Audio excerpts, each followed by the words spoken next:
But that doesn't mean the Democrats aren't here as well. President Obama's re-election campaign is here, active. It's got paid staffers, more offices in New Hampshire than any of the Republican contenders right now. For a more Democratic perspective on today's primary, we're going to bring in Congresswoman Debbie Wasserman Schultz. She's also the chair of the Democratic National Committee. She's with us here. Thanks very much. Thank you. And I'm with Al Hunt as Great well. to be with both of you. You're here in enemy territory, behind enemy lines. From your perspective here, you see the Republicans fighting it out amongst each other. Are you encouraged by what you're seeing? Well, New Hampshire is certainly not enemy territory for Democrats or for President Obama. He won the state in 2008.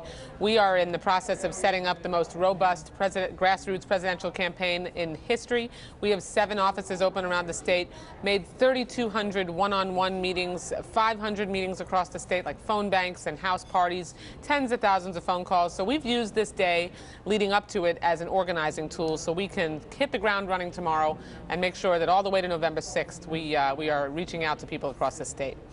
Madam Chairwoman, I'm sure you are delighted to hear the other Republicans attacking Mitt Romney about private equity and Bain Capital and Wall Street.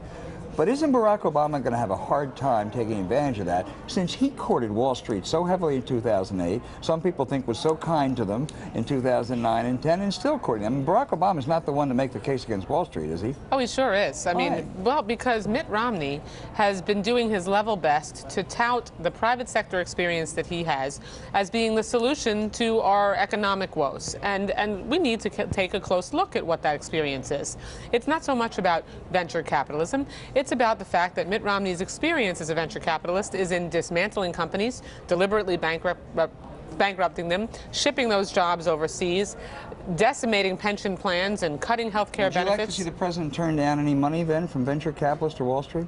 This is not about who you get a contribution from. What it's about is what kind of experience do you have, and how have you gone to bat for middle class and working families to make sure that everybody has an opportunity to be successful, not just the wealthy who are already doing well. Don't you think, Madam Chairwoman, that there are a lot of American voters out there, not just Republicans, who might buy Mitt Romney's free enterprise argument here, that what private equity does helps some companies, sometimes their job gains, sometimes their job losses? This is the way capitalism works. There's no foul there. Well, let's look at what Mitt Romney said over the last few months. He said corporations were people.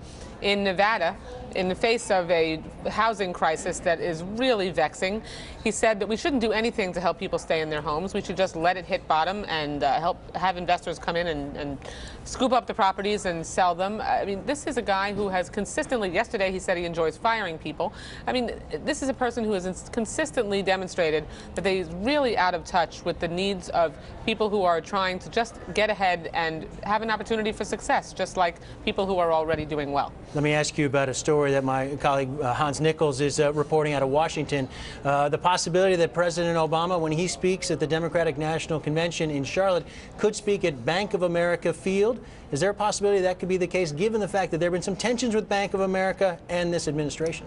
No, right now we have all of our plans to be in one place in the Charlotte arena, and there aren't any plans at this point to take any of our activities or outside of that. Might allow for a lot more fundraisers to actually attend.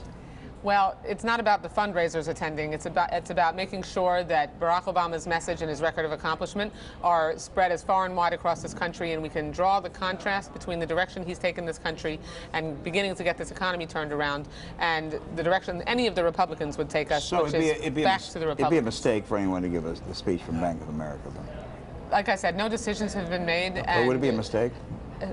I don't think who sponsors a venue has anything to do with our decision on where we would hold it. All right. I want to thank you for joining us here. The Democratic perspective here on a Republican primary night for the most part here in New Hampshire.